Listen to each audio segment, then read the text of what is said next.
Niwashukuru viongozi kwa kutukumbusha mambo haya. Na niwashukuru kwa kuendelea kuhimiza amani na maadili ya jamii, mambo ambayo pia yataimarisha umoja wa kitaifa. Kwa hiyo kwangu mimi leo imekuwa ni faraja sana na haya ambayo mmetushauri. Na kwa kawaida kwa maadili ya wananchi wa Jamhuri ya Muungano, mila na desturi zao, matukio kama haya huwa ni ya kujenga mahusiano hata kwa watu ambao tumekoseana. Ni kwa sababu ni matukio ambayo yanapotokea yanatupa fursa ya sisi kutafakari uhusiano wetu na Mwenyezi Mungu, lakini pia kutafakari uhusiano wetu na binadamu wenzetu na kuchukua hatua za matengenezo. Kwa hiyo halipaswa matukio yanayotuunganisha badala ya kututenga. Na kimsingi tunaoshabikia mambo mengine haya ni watu ambao tunaenda kwenye nyumba za ibada. Yesu anazungumza katika Mathayo sura ya 7 mstari wa 12 kwamba kwa kadri unavyotaka utendewe wewe, watendee wengine hivyo hivyo. Hiyo ndio Torati na manabii na Zaburi. Baada ya kuyasema haya, niseme tu kama alivyosema Mheshimiwa Rosemary kwa mkoa wa Dodoma, kumbe wanafahamu kwamba nifanya kazi kwa karibu na ndugu William Lukuvi. Ninazungumza wakati ambapo wengi wamezungumza sifa zake. Lakini kama nitarejea mnisamehe. Kama nitarejea yale yaliyosemwa mnisamehe. Huyu ni mtu ambaye alikuwa na uwezo mkubwa sana wa kujenga mahusiano. Na haishangazi kwamba ndio waziri pekee ambaye anaongoza kwa mawaziri kuchaguliwa kuwa chief whip. Chief whip, mratibu wa shughuli za serikali bungeni, au kwa lugha nyingine mnadhimu. Hiyo ni nafasi ambayo huyo inamtaka mtu mwenye mahusiano mazuri. Niliteua kwa mwanasheria mkuu wa serikali na kuserve katika kipindi kigumu sana. Mwaka 2015 kilikuwa ni kipindi cha transition. Yeye hakuwa chief whip, chief whip alikuwa Jenista Mhagama. Lakini niliona jinsi ambavyo wizara yake ya ardhi ilivyokuwa inashabikiwa na watu wa pande zote mle bungeni.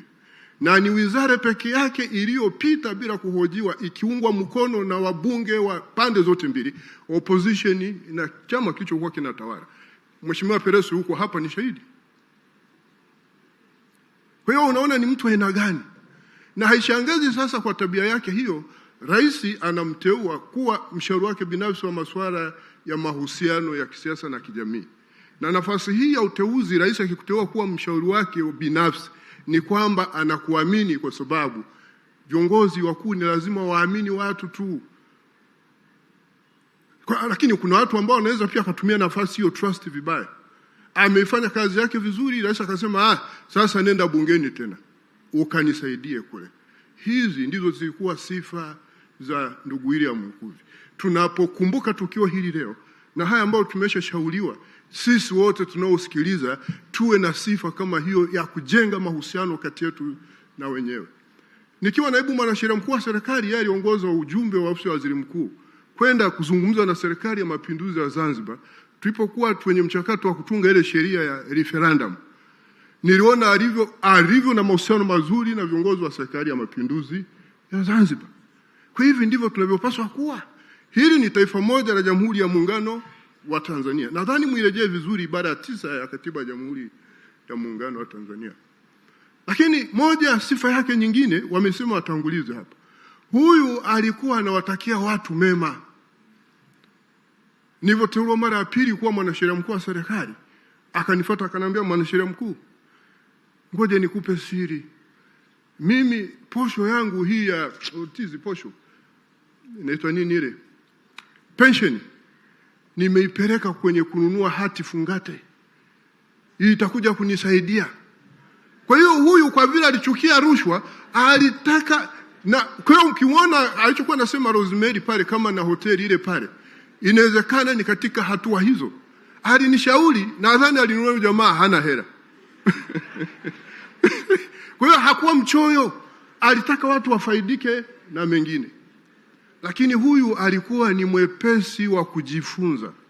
Kwa yale asiyoyajua alitambua, alikuwa na kipaji cha kutambua watu ambao akiwafuata watamsaidia kwa yale ambayo hayajui.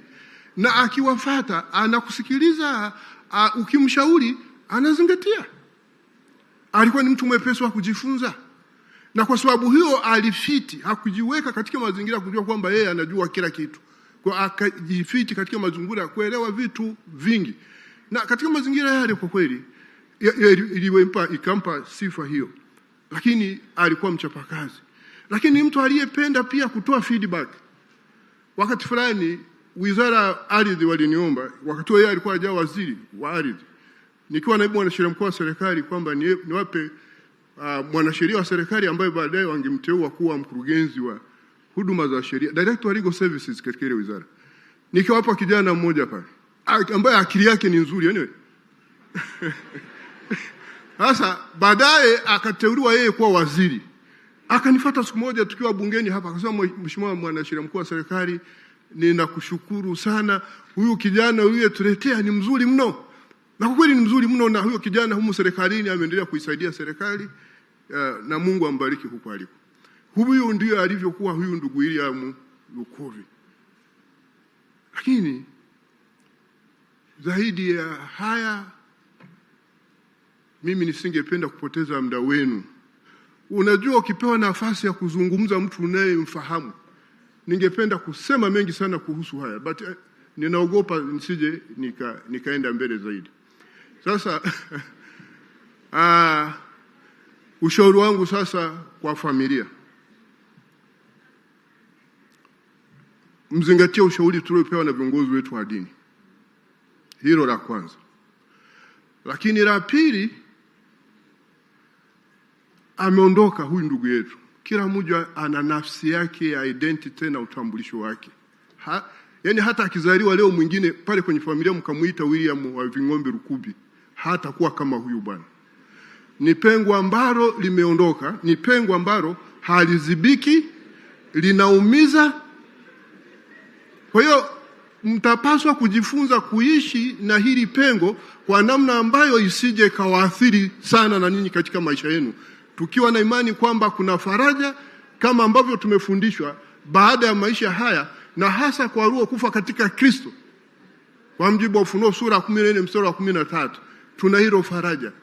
Mkiumia sana hapa, hata mengine hamtayazingatia na ninyi mtaathirika. Kwa hiyo ninaombeeni sana, na ninawapeni pole sana familia tukiongozwa na Jemina William.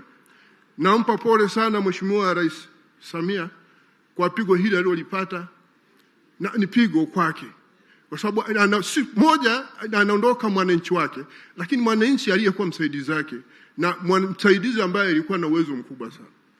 Nawapeni pole sana Mheshimiwa Waziri Mkuu. Nakupeni pole sana Speaker. Nawapeni pole sana wabunge. Nawapeni pole wananchi wote wa Jamhuri ya Muungano wa Tanzania, kwa sababu huyu alikuwa na nafasi ya kitaifa. Uamuzi wake na hatua zake zinamwasili kila mmoja kwa nafasi yake. Nawapeni pole sana kanisa lake alilokuwa na hudumu pale anapokuwa na sali. Na watu wote, nawapeni pole sana jimbo lake Rais Mani. Baada ya kusema hayo, Mwenyezi Mungu aendelee kutubariki sana.